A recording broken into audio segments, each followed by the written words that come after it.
रहीम अस्सलामुअलैकुम welcome back to my channel. मैं हूँ आपकी कशिश और आप देख रहे हैं मेरा चैनल कशिश फूड इंडियन ब्लॉगर। तो जनाब अभी आपने अज़ान सुनी तो जो हमारे अब्बू जी दे रहे थे, तो सोचा कि चलो आज जो है ब्लॉग की शुरुआत अज़ान से करते हैं। माशाल्लाह माशाल्लाह सुबहान अल्लाह अल्हम्दुलिल्लाह, बहुत ही जो है क्या कहते हैं खूबसूरत आवाज़ में हमारे अब्बू जी ने जो है मस्जिद में अज़ान दी। और अल्लाह पाक इस रमज़ान के पहला अशरा देखिए ख़त्म हो गया और पता भी नहीं चला अशरा जो है। और आपको ये ब्लॉग कल मिलेगा। और जो भी ज़रूरतमंद हो अल्लाह पाक रमज़ान शरीफ में उनकी इबादतों के सिले में जो है उनकी हाजत को पूरी जो है क्या कहते हैं पूरी करें। आमीन सुम्मा आमीन। जो जायज़ हों और जो सेहत याब नहीं है, तंदुरुस्त नहीं है, अल्लाह पाक उन्हें सेहत शिफा तंदुरुस्ती अता करें। आमीन सुम्मा आमीन। जो बे औलाद हों अल्लाह पाक उनकी गोद को हरी करें, उन्हें नेक औलादों से नवाजें, फरमादार औलादों से नवाजें। आमीन सुम्मा आमीन। और यही सारी दुआएं हैं जो हमें एक दूसरे के लिए करते रहना चाहिए। और वैसे भी इस वक्त कोरोना के महाकाल में जो कोरोना का दोबारा अटैक हुआ है वो इतना ख़तरनाक है, इतनी दहशत है। हमारे मोहल्ले की बात हम कर रहे हैं, इतनी दहशत है, इतना डर लग रहा है। और सुबह से तो मेरे हाथ पांव कांप रहे थे। सुबह सुबह हमारे चचा का बेटा आया तो उसने हमें आवाज़ दी तो हम जो है थोड़ी देर के लिए चौंक गए। हमने कहा इतनी नींद में कौन जगा रहा है। वो हमें आपा करके बुला रहा था। तो कुछ देर उसने कहा डॉक्टर ज़हूर आलम को दिखलाना है, अब्बू के पेट में दर्द हो रही, यानी हमारे चचा के। तो कुछ देर मतलब दिमाग काम ही नहीं किया कि ज़हूर आलम कौन है, डॉक्टर ज़हूर आलम कौन है। फिर मुझे जैसे लगा कि मैं मतलब कि जैसे कि सेंस नहीं था बिल्कुल माइंड में। फिर 1 मिनट लगा। अच्छा, हमने कहा तो क्या हुआ, किसकी तबीयत ख़राब है। तो बोले कि ज़िया का देखिए वोमिटिंग भी हो रही, मोशंस भी हो रहे हैं। तो हमने कहा ज़िया की, तो कहीं नहीं, वैसे तो हम आए अपने अब्बू के लिए क्योंकि हमारे अब्बू के पेट में दर्द हो रही है और आज चचा की हमारे 1 हफ्ते से बहुत तबीयत ख़राब थी। और आप सब हमारे चचा के लिए दुआ करिएगा। ये वो वाले चचा नहीं हैं जो बेटे की नस भड़क गई थी तो बैठाने आए थे। ये मेरे 2nd नंबर के चचा हैं, यानी मझले चचा हैं, और जिनका नाम अब्दुल गफ़ार है। और वो बीमार चल रहे हैं आजकल, उनको शुगर भी है और दांत वगैरह है नहीं, तो खाना भी नहीं खा पा रहे हैं, उनको भूख ही नहीं लग रही है। तो आप सबसे गुजारिश है, जो मेरे सब्सक्राइबर हैं, जो मेरे व्यूवर्स हैं, आप प्लीज़ मेरे चचा के लिए दुआ कीजिएगा। इस वक्त वो हॉस्पिटलाइज हैं, उनको ले जा कर के सुबह मेरे पापा ने जो है एडमिट किया है हॉस्पिटल में। हमारे घर के ही सामने डॉक्टर साहब रहते हैं, उनका हॉस्पिटल है, मिशन हॉस्पिटल। तो सुबह जो है क्या कहते हैं उनको एडमिट किया गया है और अब उनकी तबीयत सुबह से तो बहुत बेहतर है और ग्लूकोज़ वगैरह चढ़ा है उनको। उनकी शुगर भी बढ़ गई थी और उनके पेट में दर्द हो रहा था, तो बुखार भी कई दिनों से आ रहा था, उनको वायरल हो गया था। तो उनके घर में सभी को वायरल हुआ है, जैसे ज़िया को वायरल हो गया था। और ज़िया सुबह सहरी खाए और ज़िया को ये हुआ कि ज़िया ने सुबह सहरी खाई और सहरी खा करके पेट के बल सो गए। आप सबको बता दूं ज़िया की ये आदत बचपन की है, पैदाइशी। मुझे लगा बंदर आ गया। तो ज़िया की आदत है ना कि ज़िया जब भी कोई चीज़ खाए, ज़िया की आदत ही है पेट के बल सोने की। सड़क पर घर है ना, जिसकी वजह से जो है क्या कहते हैं शोर शराबा गाड़ियों का होता रहता है। प्लीज़ उसे आप जो है इग्नोर कीजिएगा। और कभी कभी तो मुझे वॉइस ओवर आज मतलब जो आपको आज क्या है, आज सैटरडे है, तो मैंने शाम से ये ब्लॉग शूट करना शुरू किया। अभी आपने खूबसूरत अजान सुनी और शुरुआत हमने असर के टाइम से की है अपने ब्लॉग की, क्योंकि पूरा दिन तो बस आज बिज़ी ही गुजर गया। ज़िया की तबीयत नहीं अच्छी थी, चचा की भी तबीयत अच्छी नहीं थी। तो अभी हम जो है क्या कहते हैं तिलावत कर रहे थे। और कल तो जो है क्या कहते हैं जब से ज़िया की तबीयत ख़राब थी हमें मौका ही नहीं मिल पा रहा था। तो जो है बस अभी नमाज असर की हम पढ़ने जा रहे हैं। और ज़िया की तबीयत अब ठीक है, क्योंकि ज़िया सुबह गए थे, दवा ले आए थे जा कर के। ज़िया जो है दवा ले आए थे जा कर के। तो बहरहाल आप जो उनकी तबीयत है वो बिल्कुल जो है क्या कहते हैं ठीक है, लेकिन उनको भी जो है अपने खाने पीने पे थोड़ा सा कंट्रोल करना चाहिए। इसलिए कि अगर आपकी तबीयत ख़राब है तो आपको जो है परहेज़ करना ही करना है। अगर आपको वायरल भी हो रहा है तब भी आपको जो है चिकनी चीज़ों से क्या कहते हैं दूर रहना है। तो ये सारी बातें होती हैं। और ज़िया कोई छोटे से बच्चे नहीं है कि उनको समझाया जाए। माशाल्लाह से बड़े हैं, समझदार हैं और ग्रेजुएशन कर रहे हैं। ये नहीं कि नन्हे मुन्ने से बालक हैं, माँ बाप का कहना ना माने। तो असर की अजान हो चुकी है और आपसे बात करते हुए भी हमें लगता है 4 से 5 मिनट हो ही चुके होंगे। और आज जो मेरे चैनल पे नए होंगे वो लाजिम मेरे चैनल को सब्सक्राइब कर लेंगे, बेल आइकन को ज़रूर प्रेस करेंगे ताकि आने वाली वीडियो की नोटिफिकेशन सबसे पहले आप सबको मिल सके। तो जो है इंस्टा पे भी मुझे फॉलो कर लीजिएगा और इंस्टा की आईडी मेरी डिस्क्रिप्शन में पड़ी हुई है। और आप मुझे फेसबुक के पेज पे भी फॉलो कर सकते हैं, वहाँ पर मेरी आईडी कशिश परवीन के नाम से है। और फेसबुक और इंस्टा पे कहकशा 177 है। तो आप सोच रहे होंगे सब जगह अलग अलग, तो बस माँ बाप का दिया नाम कहकशा। और वैसे तो मैंने जो है मुझे लिखने पढ़ने का शौक़ है, इसलिए मेरा तलफ़्फ़ुज़ जो है कशिश है। क्या हुआ, कोई आया है क्या? ज़िया यहाँ आ बेटा। तो ज़िया से आपकी मुलाकात करवा दें, क्योंकि बहुत सारे लोग ज़िया को पूछ रहे थे। ये रहे ज़िया। क्या दिक्कत हुई थी सुबह क्या दिक्कत? सलाम तो कर लिया करो, सलाम दुआ तो कर लो।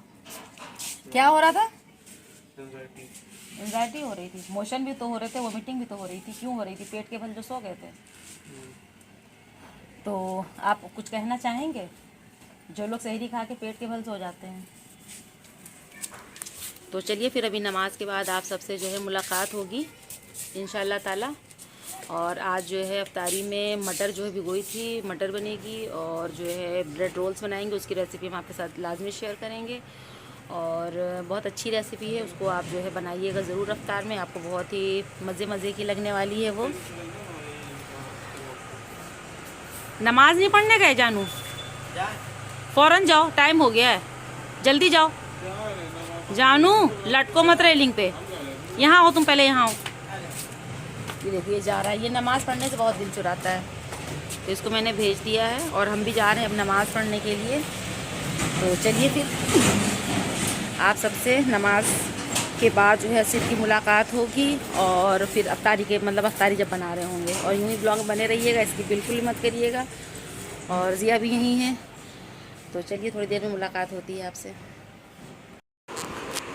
तो जनाब असर की नमाज़ अदा कर रहे हैं, पास में ही रोज़ी भी विराजमान है, बैठी हैं चेयर के ऊपर, वो नमाज़ पढ़ कर आ गई और हम बातों में लग गए थे, इसलिए ताख़ीर हो गई थोड़ी, यानी मैं 12-13 मिनट लेट हो गई। और प्लीज़ जो है बाहर डॉगी की आवाज़ आ रही है, आप सब जो है उसे इग्नोर कीजिएगा। बहुत देर से हम सोच रहे थे कि ये ख़ामोश हो जाए तब हम वॉइस ओवर करें, ये ख़ामोश हो जाए, लेकिन ये ख़ामोश होने का नाम ही नहीं ले रहे थे और भौंकते जा रहे थे, भौंकते जा रहे थे, भौंकते जा रहे थे। तो ऐसा है। और अब जो है मैंने आपको बताया था कि मेरे चचा की तबीयत ख़राब है, तो अल्लाह का शुक्र है कुछ बेहतर है। और अल्लाह पाक जो है सभी को जो है अपने हिफ्ज़ व अमान में रखें। सब जो है क्या कहते हैं नमाज में एक दूसरे के लिए दुआ करेंगे। जो भी ये कोरोना का संकट यानी परेशानी आफत आई हुई है, अल्लाह पाक हम सब को जल्द से जल्द जो है इस वबा से, इस बीमारी से, इस आफत से नजात हासिल कराएं। आमीन सुम्मा आमीन। तो हर एक इंसान के दिल में, दिमाग में इस कदर दहशत बैठ गई है अब, क्योंकि जो पहले वाला कोरोना था लोगों ने इतना ज़्यादा मतलब वो नहीं थे, लेकिन अब की जो सेकेंड राउंड का कोरोना आया है वो बहुत ज़्यादा जो है क्या कहते हैं सबको उसने हिला के रख दिया है। और लखनऊ की कंडीशन बहुत ज़्यादा ही ख़राब है। रोज़ आए दिन पेशेंट जो है बढ़ते ही जा रहे हैं। देखिए बस यहाँ पर हम सबको जो है क्या कहते हैं जो भी मतलब डॉक्टर्स बता रहे हैं उस सारी जो है बातों को बिल्कुल से हम लोगों को फॉलो करना है। और अगर बहुत ही ज़रूरत है तभी बाहर निकलना है। और जिनकी मजबूरी है, जिन्हें निकलना ही है, तो बस अल्लाह पाक उनको हिफ्ज़ व अमान में रखें। आमीन सुम्मा आमीन। और यहाँ पर जनाब असर की नमाज के बाद, असर से पहले भी हमने सिपारा पढ़ा, उसके बाद थोड़ा सा मेरा रह गया था तो फिर हमने कहा लो पढ़ लेते हैं। तो रोज़ी से हमने कहा जानना मत, आप बैठे रहो यहीं पास में हमारे। तो रोज़ी बैठी हुई थी क्योंकि रोज़ी से हमें थोड़ा सा काम था, दुकान से सामान मंगाना था। तो रोज़ी जो है कोई भी हमारा छोटा मोटा काम होता है ला देती हैं। हम रोज़ी बहुत घूमती हैं इधर से उधर मोहल्ले में जो है क्या। तो हमने कहा आप ऐसे है कि मोहल्ले में अब घर घर जाना छोड़ दो। तो इस वक्त कहीं भी नहीं जा रही और बहुत से लोगों ने इनको एतराज़ भी कर दिया है। तो रोज़ी नहीं जा रही, सिर्फ यहीं आती हमारे यहाँ। तो हमने कहा कहीं मत जाना वरना माहौल और हालात बहुत ज़्यादा ख़राब हैं। क्या फ़ायदा कि कोई आपको कहे कि जाओ यहाँ से, तो उससे पहले ही मतलब आप जो है मत जाओ किसी के घर। और दुआ करो घर में रह करके कि सारी चीज़ें जो है नॉर्मल हो जाएं, जैसे थी वैसी हो जाएं। तो जब आपका दिल घबराए तो मेरे पास आ जाया करो।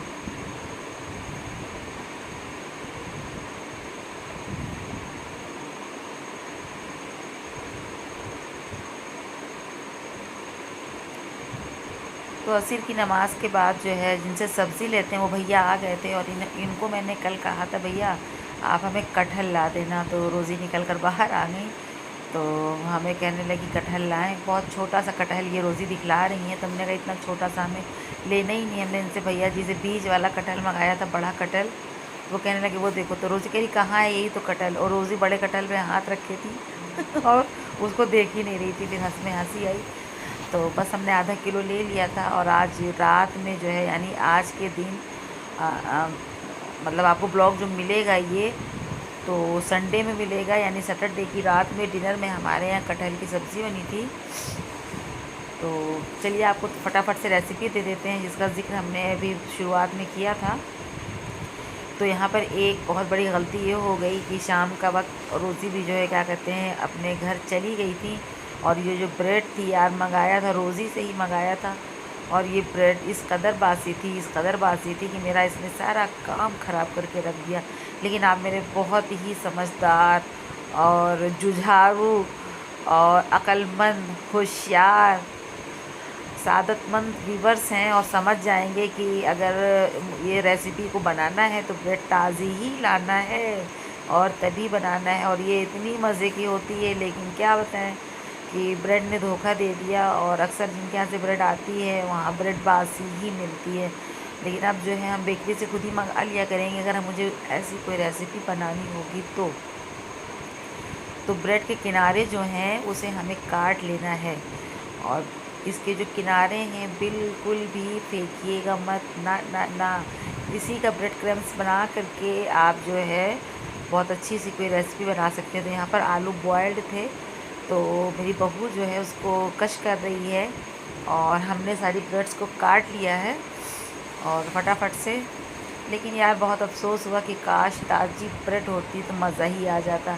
तो ये ब्रेड क्रम्स को जो है क्या कहते हैं हम सुखा करके और एक बार जार में घुमा लेंगे और फिर उसको एयर टाइट डिब्बे में बंद करके रख लेंगे। तो बस फटाफट से जो ये ब्रेड है हम बेलन की हेल्प से इसे जो है पतला पतला बेल लेंगे। अगर ये ताज़ी होती ना तो ये काफ़ी लंबी हो जाती, पतली हो जाती और फटती ना। यार एक भी ब्रेड जो है सही नहीं निकली, सारी फट गई। तो चलिए इसकी फीलिंग्स भी जल्दी से तैयार कर लेते हैं। तो सबसे पहले हमें चूल्हे पे चढ़ाना है एक कढ़ाई और उसमें 2 चम्मच तेल डालने हैं। और ये मस्टर्ड सीड यानी सरसों का तेल है, नमक है, मिर्च है, हल्दी है, हींग है और थोड़ा सा ज़ीरा और धनिया भुना हुआ है, तो उसे डाल देना है। और उसके बाद आलू डाल देना है और उसके बाद हमें इसको अच्छे से एक मिक्सअप देना है। तो इसके अंदर जो सरसों के दाने से बघार लगाना था तो पहले वही डालना था, लेकिन तेल बहुत ज़्यादा गर्म हो गया था। तो मैंने सोचा कि अगर सबसे पहले सरसों डाली तो सब जल जाएगा, तो इसलिए मैंने सारा सब कुछ इकट्ठा डाल दिया। तो यहाँ पर जो है मैंने प्याज और थोड़ा सा पुदीना, हरा मिर्चा, धनिया, तो ये सारी चीज़ें डाल दी हैं। नमक और मिर्च आप अपने टेस्ट के अकॉर्डिंग जो है डालना है। तो इसे 5 मिनट ऐसे ही चलाना है ताकि सारे मसाले सब कुछ एक साथ मिक्स हो जाए। अब देखिए सारी गड़बड़ यहीं पर हुई थी। काश ये ब्रेड ताज़ी होती, मैं फिर से बार बार कहूँगी कि काश ब्रेड ताज़ी होती तो मज़ा ही आ जाता। तो यहाँ पर ब्रेड पे हमने फीलिंग्स रख दी है, यानी फीलिंग जो तैयार की थी आलू की, बॉयल्ड पोटैटो की, तो ये यहाँ पर इसमें ब्रेड में रख दिया है। और फिर इसे हमें पानी लगा के रोल करना था बिल्कुल गोल गोल। लेकिन ये देखिए ब्रेड ने मुझे धोखा दे दिया। बहुत रोना आया, बहुत रोना आया। मैंने कैसे कैसे संभाल के इसको तला है। लेकिन आपको ताज़ी ब्रेड लेनी है, फिर हम आपसे कह रहे हैं, और उसे बिल्कुल गोल गोल, जैसे आप स्विस रोल खाते हैं और स्विस रोल देखा है, जैसे आप रोल पराठा होता है, इसे वैसे ही बनाना है। और जब ताज़ी ब्रेड रहेगी तो आपकी ब्रेड भी नहीं टूटेगी और वो पूरा राउंड राउंड पूरा गोल गोल बनेगा। और फिर उसके बाद हमें इसे जो है फ्राई कर लेना है। तो आपकी ज़बरदस्त सी रेसिपी तैयार हो जाएगी। मैंने बहुत संभाल कर इसे बंद किया, पानी से वो लगाया। तो यहाँ पर चलिए अफ्तारी बनने की तैयारी हो रही थी। तो आप सब समझ ही गए होंगे कि हम किचन में हैं और असर के नमाज और तिलावत करने के बाद क्या होता है आजकल रमज़ान शरीफ में, उसके बाद ख़वातीन जो होती हैं वो बावर्ची खाने में आ जाती हैं और फटाफट से अफ्तारी की तैयारी करती हैं। तो यहाँ पर पनीर रखा हुआ था कि फ्रिज में, तो मैंने सोचा चलो आज जो है आपको नई रेसिपी देते हैं, क्योंकि आप सब बेसन का घोल बना के तब ये पनीर के पकौड़े बनाते हैं। तो चलिए हम आपको इसको थोड़ा डिफरेंट स्टाइल में देते थे। यहाँ पर पनीर को बहुत ही छोटे छोटे चंक्स में कट कर लेना है, ठीक है। तो ये देखिए हमने पनीर जो है अच्छे से कट कर लिया है। अब इसके अंदर 2 चम्मच जो है बेसन जाएगा। बेसन आपको ज़्यादा नहीं लेना है। जी हाँ जनाब, यही इसका ट्विस्ट है कि यहाँ पर ड्राई बेसन बिल्कुल रहेगा। और इसके अंदर चाट मसाला जाएगा जो हमारी रेसिपी को एक चटखारा सा लजीज सा जो है टेस्ट देगा, जो ज़बान पर जाते ही जो है बस धमाल करने वाला है।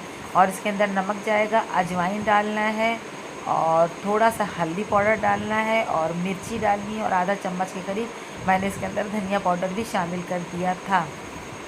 और अजवाइन लाजमी डालिएगा, इससे बहुत अच्छा टेस्ट भी आता है और आपका जो हाजमा होता है वो भी बहुत अच्छे से डाइजेस्ट हो जाता है। तो ऐसा है। तो बस ये सारी चीज़ें डाल दी हैं और इसके अंदर धनिया भी डालेंगे। और अगर आप थोड़ा सा जायके में और टेस्ट लाना चाहते हैं तो आप यहाँ पर कसूरी मेथी भी डाल सकते हैं और हरी मिर्ची भी डाल सकते हैं बहुत ही महीन करके। और यहाँ पर नमक शमक तो डाले ही नहीं, तो चलिए जनाब नमक शमक डाल देते हैं। और सारी चीज़ें ड्राई हैं। अब जो है इसमें क्या करना है कहा ना भी आगे मैंने कि मेरे जो सब्सक्राइबर हैं, मेरे जो व्यूवर्स हैं, वो माशाल्लाह इतने अक्लमंद हैं, उन्हें समझाने की ज़रूरत नहीं है, बिल्कुल सही अंदाज़ा लगाया। अब इसे अच्छे से मिक्सअप देना है और हाथ को गीला करना है। हाथ गीला करके इसको अच्छे से चलाना है ताकि जो मसाला, बेसन, नमक, मिर्च और चाट मसाला है, अजवाइन है, सब पनीर के ऊपर अच्छे से चिपक जाए। और बस ये देखिए सारा मसाला अच्छे से कोट हो गया है और इसे अब हम फ्राई कर लेंगे। जैसे आप पॉपकॉर्न वगैरह बनाते हो बिल्कुल वैसे ही पॉपकॉर्न की ही इतना शेप है पनीर का। और ये खाने में इतना मज़े का होता है कि हमारे यहाँ जब इस तरह से ये पनीर के पकोड़े बनाए जाते हैं तो ये बचते ही नहीं हैं। ये इतने क्रिस्पी होते हैं। अगर आप इसमें 1 चम्मच सिर्फ चावल का आटा डाल देंगे तो ये और ज़्यादा कुरकुरे बनेंगे। और अगर आपके पास चावल का आटा नहीं है तो आप 1 चम्मच कॉर्नफ्लावर लाजमी डाल लें। मेरे पास नहीं था तो मैंने नहीं डाला, लेकिन मेरा बेसन से ही इतना ज़्यादा ये करारा बना था। तो अभी आप देखिएगा जब मैं इसे डिश आउट करूँगी तो ऑयल में से निकाल करके ये देखिए, ये बहुत ही लजीज़ है, बहुत ही लजीज़। आप इस रेसिपी को लाजमी ट्राई करिएगा। ब्रेड रोल भी पोटैटो वाला वो भी ट्राई करिएगा।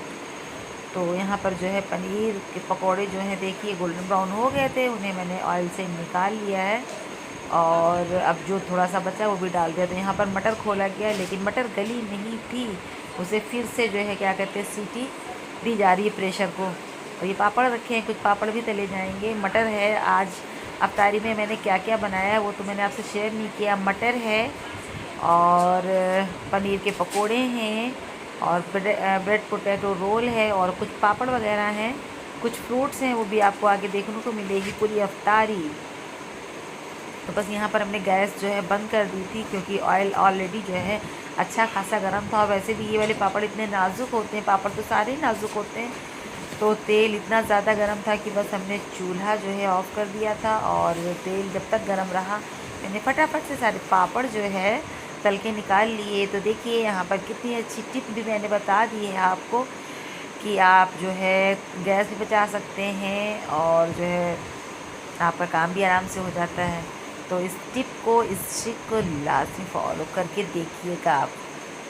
तो यहाँ पर पापड़ वगैरह भी जो है क्या करते हैं, ये देखिए ये नलकी वाले पापड़ किसने किसने बचपन में खाए हैं, उंगलियों में फंसा करके बताइएगा।